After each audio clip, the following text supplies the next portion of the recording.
Shalom Bapak Ibu, saudara-saudari yang kasih Tuhan. Puji Tuhan, hari ini saya bersyukur karena diberikan kesempatan untuk menyampaikan firman Tuhan. Saat mendapatkan tema dan juga ayat yang direnungkan, saya teringat akan sebuah pernyataan di mana mengatakan bahwa tidak ada manusia yang sempurna. Tidak ada manusia yang sempurna, termasuk diri saya, dan bahkan juga orang yang punya cita-cita menjadi seorang pemimpin. Maka ini sesuai dengan tema kita, yaitu pemimpin yang bertumbuh dan berhikmat. Ada kata bertumbuh, artinya pemimpin itu perlu proses, bagaimana ia semakin hari semakin baik. Dan juga ada kata hikmat, berarti untuk bertumbuh itu perlu juga hikmat. Adapun ayat yang dibagikan kepada saya, yaitu Amsal pasal 4 ayat 7. Saya akan membacakan yang untuk kita. Permulaan hikmat ialah perolehlah hikmat, dan dengan segala yang kau peroleh, perolehlah pengertian. Ketika membaca ayat ini dan merenungkannya serta mencocokkannya dengan tema kita, saya mendapatkan sebuah kebenaran, yaitu ada dua kata yang bentuknya berbeda, tetapi menjadi sebuah sinonim, yaitu kata hikmat dan kata pengertian. Firman Tuhan menyamakan dua kata itu sebagai hal yang harus kita peroleh, atau sederhananya sebagai hal yang harus kita dapat, artinya hal yang harus kita cari. Ketika kita menetapkan hal itu sebagai hal yang kita cari, itu artinya hal yang utama. Maka Bapak Ibu, untuk menjadi seorang pemimpin, kita harus mengutamakan hikmat. Dan firman Tuhan sudah jelas mengatakan, siapa yang menjadi sumber hikmat kita, yaitu Yesus Kristus. Sehingga saya berangkat dari ayat yang lain, yaitu 1 Korintus pasal 1 ayat 30, di mana mengatakan, Yesuslah hikmat kita. Jadi sumber hikmat kita sederhananya ialah ketika kita semakin hari semakin serupa dengan Yesus. Apakah dalam kepemimpinan kita sudah mencerminkan sikap Yesus? Itulah yang dinamakan hikmat.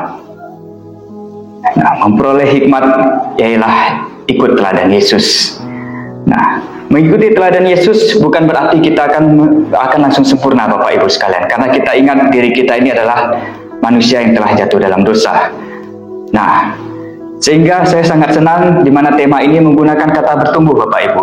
Ini sesuai ketika kita ikut Yesus, di mana firman Tuhan mengatakan dalam Filipi pasal 3 ayat 12 bahwa yang Paulus katakan, bukan seolah-olah aku telah menangkapnya. Artinya bukan seolah-olah Paulus itu telah sempurna menjadi Yesus, tetapi Paulus selalu berusaha untuk menggapainya. Artinya Bapak Ibu, hari demi hari kita akan menjalani yang namanya proses bertumbuh. Maka saya percaya ketika kita menjadi pemimpin yang bertumbuh dan berhikmat dengan mengikuti Yesus, maka kita akan memperluas kerajaan Allah, yaitu dengan kesaksian kita, khususnya sebagai pemimpin, kita akan menjadi pemimpin yang rendah hati. Kita akan tampil beda, yaitu kita mau menerima saran dari berbagai pihak, sehingga orang begitu diberkati. Juga ketika kita menjadi pemimpin yang bertumbuh berhikmat dan mengikuti Yesus, kita akan memperluas kerajaan Allah dengan penginjilan kita. Yaitu kita akan belajar setiap hari bagaimana menginjili dengan baik tanpa menghujat agama orang lain. Sehingga kesaksian kita bukan menjadi batu sandungan, tetapi penginjilan kita ini sungguh-sungguh bisa menjadi berkat menyampaikan kerajaan Allah. Juga ketika kita bertumbuh dan berhikmat dengan mengikuti Yesus, kita akan menjadi pemimpin yang berdampak dengan perilaku kita.